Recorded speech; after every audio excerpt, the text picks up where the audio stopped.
ಅವರ ಯಡಿಯೂರಪ್ಪನವರು ಅವರ ಕುಟುಂಬದ ಹಿಡಿತದಲ್ಲಿ ಪಾರ್ಟಿ ಸಿಕ್ಕೊಂಡು ಒದ್ದಾಡ್ತಾ ಇದೆ ಇವತ್ತು.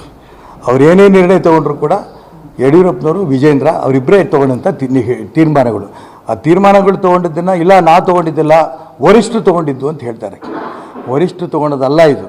ಕರ್ನಾಟಕ ರಾಜ್ಯದಲ್ಲಿ ಯಡಿಯೂರಪ್ಪನವರು ಹೇಳ್ದಂಗೆ ಕೇಂದ್ರದವರು ಕೇಳ್ತಾರೆ. ಇವ್ರ ಮೇಲೆ ನಂಬಿದ್ದಾರೆ. ಇವರೊಬ್ಬ ಲಿಂಗಾಯತ್ ನಾಯಕರು, ಹಾಗಾಗಿ ಅವ್ರ ಮುಖಾಂತರ ಕರ್ನಾಟಕ ರಾಜ್ಯದಲ್ಲಿ ಅತಿ ಹೆಚ್ಚು ಸೀಟ್ BJP ಬರುತ್ತೆ ಈ ನಂಬಿಕೆಯನ್ನು ಇಟ್ಕೊಂಡಿದ್ದಾರೆ. ಯಡಿಯೂರಪ್ಪನವರೇ ಸ್ವತಃ KJP ಪಕ್ಷವನ್ನು ಕಟ್ಟಿ ರಾಜ್ಯದಲ್ಲಿ ಅಭ್ಯರ್ಥಿಗಳನ್ನು ನಿಲ್ಲಿಸಿದಾಗ ಅವ್ರು ಗೆದ್ದಿದ್ದು ಸ್ವಂತ ಶಕ್ತಿ ಮೇಲೂ ಅನೇಕರು ಗೆದ್ದರು. ಒಟ್ಟು 6 ಸೀಟು. ಇದು ಯಡಿಯೂರಪ್ಪನವರ ಶಕ್ತಿ. ನಮ್ಮ ಕೇಂದ್ರದ ನಾಯಕರು ಅಂದ್ಕೊಂಡ್ಬಿಟ್ಟಿದ್ದಾರೆ ಅವರು ದೊಡ್ಡ ನಾಯಕರು, ಈ ಲಿಂಗಾಯತರೆಲ್ಲರೂ ಪೂರ ಅವ್ರ ಹಿಡಿತದಲ್ಲಿದ್ದಾರೆ.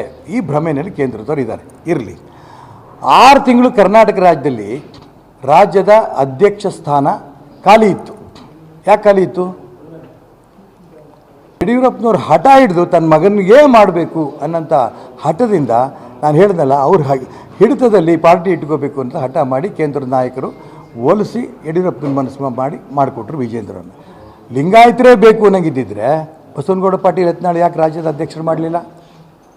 ಇಡೀ ಕರ್ನಾಟಕ ರಾಜ್ಯದಲ್ಲಿ ಅತಿ ಹೆಚ್ಚು ಪಂಚಮಸಾಲಿ ಸಮಾಜದ ಓಟಿದೆ.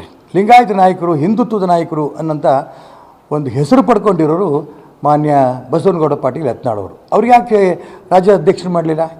ಅವ್ರ ರಾಜ್ಯದ ಅಧ್ಯಕ್ಷರು ಆಗಬೇಕು ಅಂತ ಯಡಿಯೂರಪ್ಪನವ್ರು ಯಾಕೆ ಹಠ ಹಿಡಿಲಿಲ್ಲ? ತನ್ನ ಮಗನೇ ಆಗಬೇಕು ಅಂತ ಹಠ ಹಿಡ್ಕೊಂಡು ಕೂತ್ಕೊಂಡ್ರು. ಆಯಿತು, ಲಿಂಗಾಯತರದ್ದು ಇನ್ನೊಬ್ಬ ಲಿಂಗಾಯತರು ಬೆಳೆಯೋಕ್ಕೆ ಇವ್ರಿಗೆ ಇಷ್ಟ ಇಲ್ಲ, ರೈಟ್. ಒಕ್ಕಲಿಗರ ನಾಯಕರು ಮಾಡ್ಬೋದಿತ್ತಲ್ಲ. ಮಂತ್ರಿ ಸ್ಥಾನವನ್ನು ಬಿಟ್ಟು ಮಾನ್ಯ CT ರವಿಯವರು ಭಾರತೀಯ ಜನತಾ ಪಾರ್ಟಿಯ ನಾಯಕರು ಹೇಳಿದ್ರು ಅಂತ ಅಂದ್ಕೊಂಡು ರಾಷ್ಟ್ರೀಯ BJP ಪ್ರಧಾನ ಕಾರ್ಯದರ್ಶಿಯಾಗಿ ಕೆಲಸ ಮಾಡಿದ್ರು. ಮಹಾರಾಷ್ಟ್ರ, ಗೋವಾ, ತಮಿಳುನಾಡನ್ನು ಇನ್ಚಾರ್ಜ್ ಆಗಿ ಅವರು ವಾಪಸ್ ಬಂದರು. ವಾಪಸ್ ಬಂದ ನಂತರ ಅವರು ರಾಜ್ಯದ ಅಧ್ಯಕ್ಷರು ಮಾಡ್ಬೋದಿತ್ತು.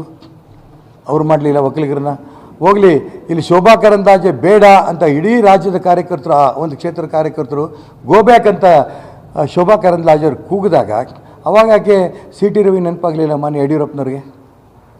ಯಾಕೆ CT ರವಿ ಯಾವುದ್ರಲ್ಲಿ ಕಡಿಮೆ ಇದ್ದರು? CT ರವಿನ ಯಾಕೆ ಚಿಕ್ಕಮಗಳೂರು ಕ್ಷೇತ್ರದಿಂದ ತಪ್ಪಿಸಿದ್ರು? ಅವರೊಬ್ಬ ಹಿಂದುತ್ವವಾದಿ, ಸ್ಪಷ್ಟವಾಗಿ ತಮ್ಮ ಭಾವನೆಗಳನ್ನು ಹಿಡ್ತಾರೆ. ಯಾವ ರೀತಿ ಬಸವನಗೌಡ ಪಾಟೀಲ್ ಯತ್ನಾಳ್ ಹಿಡ್ತಾರೋ ಅದೇ ರೀತಿ ವಿಚಾರವನ್ನು CT ರವಿ ಕೂಡ ಹೇಳ್ತಾರೆ. ಹಾಗಾಗಿ ಇವ್ರು ಬೇಡ.